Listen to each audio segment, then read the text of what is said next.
Olá, eu sou o meu nome X e hoje eu estou aqui para responder se a dívida pública de Angola é sustentável ou não. Bem, a princípio, o Estado endivida-se quando ele quer fazer investimentos em infraestrutura, educação, saúde, transportes ou, às vezes, quando ele simplesmente está a gastar mais do que ele está a conseguir arrecadar. Quando isso acontecer, isto é, quando o Estado começar a gastar mais do que ele está a conseguir arrecadar, nós vamos dizer, em economia diz-se que o saldo orçamental é deficitário. É como se fosse o saldo de uma conta de alguém e tu simplesmente gastaste mais do que tu tinhas na conta e o saldo fica negativo. Nós dizemos que o saldo orçamental do Estado, do Estado, é deficitário. Isto é, está negativo. Agora, essa dívida pública, ela pode ser financiada por duas pessoas ou por dois setores. Pode ser financiado pelo setor público, como o Banco Central vai imprimir dinheiro para financiar a dívida do Estado, o que não é uma boa solução. Nós já tivemos isso aqui e o que suscitou foi uma hiperinflação, então esta não é uma boa solução. Então pode ser também financiado pelo setor privado. Como é que é financiado? O Estado vai emitir títulos do Tesouro, obrigações de Tesouro e, como diz o nome, né, é um título de dívida. Então vai ter uma maturidade e uma taxa de juros que vai ser a recompensa pelo risco que os investidores tomarão. Normalmente aqui em Angola nós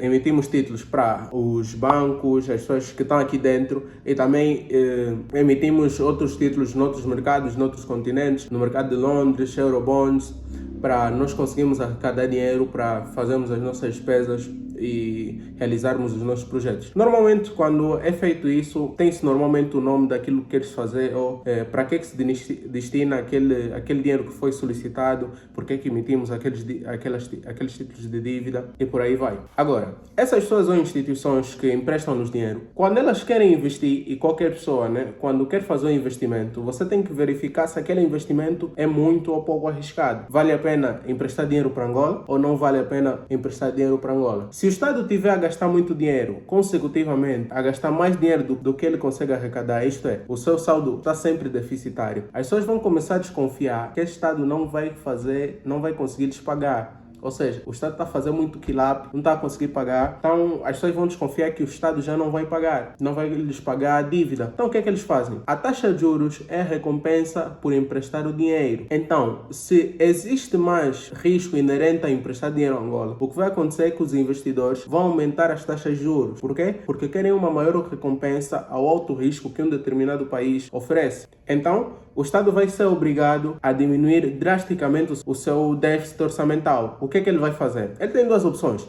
Ou você para de gastar tanto dinheiro para viveres com aquilo que tu consegues arrecadar, ou faz o quê? Cobras mais impostos para conseguir viver conforme tu queres viver. E também podes associar essa medida, começas a reduzir as despesas públicas, como por exemplo, nós temos aqui um exemplo em Angola, diminuir os subsídios dos combustíveis. É uma tentativa de diminuir o nosso déficit orçamental. E nós aqui, por incrível que pareça, interessante que pareça, nós fazemos as duas coisas ao mesmo tempo. Nós estamos a diminuir as despesas públicas e estamos a aumentar os impostos, que não é exatamente indicado. Por quê? Porque o Estado tem essencialmente duas formas de potencialmente conseguir aumentar a sua receita fiscal. Ou você alarga a base, isto é, você está a dizer o Mixins único que paga imposto, ou tu que estás a ver o vídeo és o único que paga imposto. Estamos a dizer que tu e os teus vizinhos, a partir de agora, né, como vai ser alargada a base, tu, os teus vizinhos, os teus primos vão começar a pagar imposto todo e tu vais deixar de ser o único que paga imposto. Isso quer dizer, estamos a alargar a base. Por exemplo, as zungueiras fazem dinheiro. Por que é que elas não pagam imposto? Elas vão pagar imposto. Os motoqueiros fazem dinheiro. Por que é que eles não pagam imposto? Vão começar a pagar imposto. Os taxistas não pagam imposto. Por que é que eles fazem dinheiro, mas não pagam imposto? Então vão começar a pagar imposto. Assim, nós estamos a alargar a nossa base. E a outra forma seria agravar a taxa. Agravar a taxa é o quê?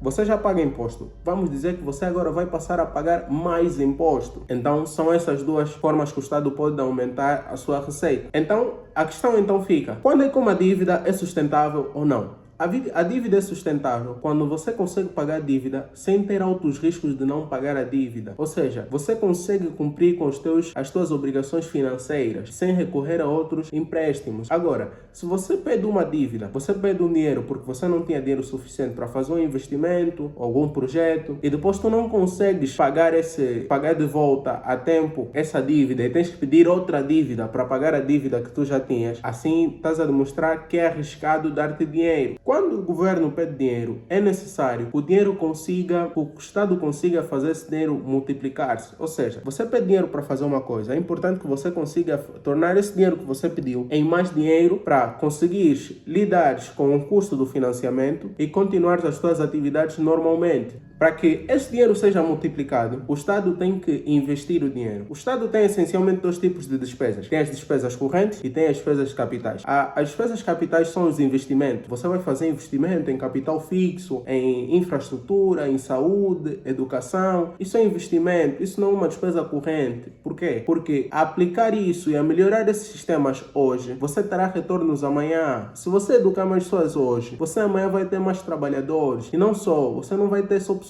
que vão trabalhar para os outros, mas vai ter pessoas que vão gerar emprego para os outros. Isso é investimento, porque quando ele abrir a empresa dele, ele tem que te pagar imposto. A pessoa que trabalha na empresa dele tem que pagar imposto, tem que pagar IRT. Isso é investimento. Então, o Estado tem que conseguir fazer essas despesas de capitais. Agora, as despesas correntes são o quê? Os salários dos deputados, os salários dos funcionários públicos. Isso são despesas correntes. Se o Estado passar a vida a fazer somente despesas correntes, essas despesas correntes não terão retorno propriamente dito. Por quê? Porque você está a pagar salário pelo trabalho de alguém, mas talvez esse salário que você pediu não vale o trabalho que essa pessoa fez. Não somente isso, essa pessoa não conseguirá produzir quantidade suficiente que faça esse salário que você o paga tão grande valer a pena. Então é isso que estamos a dizer. As despesas correntes normalmente são ditas como despesas más ou investimentos maus porque não têm retornos diretos, muitas vezes. As despesas capitais são investimentos. Outro ponto que eu acho que seja importante quando se fala da sustentabilidade da dívida pública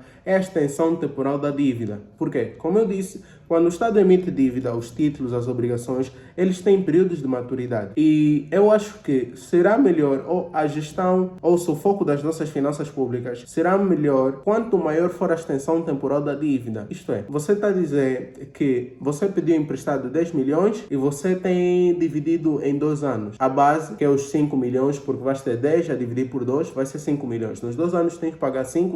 Só que sobre esses 5 ainda incidem juros. Talvez você não vai conseguir gerar a quantidade desse dinheiro. Talvez você não vai conseguir gerar esse dinheiro nesse período temporal. Então, se você conseguir estender esse dinheiro que você pediu emprestado em períodos de tempo maiores, o teu sufoco será menor. Por quê? Porque você não terá que gerar grandes quantidades de dinheiro de uma vez só, mas vais fazendo pouco a pouco. Mas vais conseguir gerir de uma forma muito melhor aquilo que é a tua dívida. Mas para que essas dívidas que são estendidas num grande espaço temporal, é necessário que os investidores tenham confiança em ti. Porque para eles adquirirem aquela dívida, elas têm que ter confiança em ti. Não somente isso, os juros talvez vão necessitar de ser altos. Por quê? Por causa da extensão temporal. Todo mundo, como dizem, o dinheiro é bom na mão do dono. E é assim mesmo. Então, se o dinheiro não está na minha mão, eu espero que ele esteja a render muito. Então, se o dinheiro não está na minha mão, eu espero que ele esteja a render muito. E é isso que nós queremos fazer. Não obstante a isto tudo que eu disse, eu quero dizer uma coisa. A dívida não é má. A questão é só o que vocês estão a fazer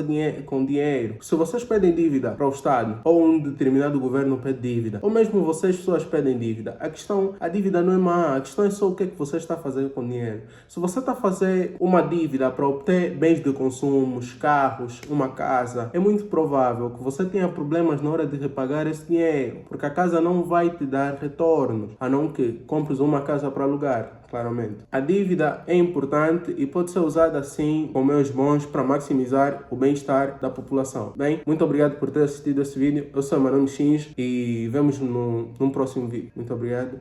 E até a próxima.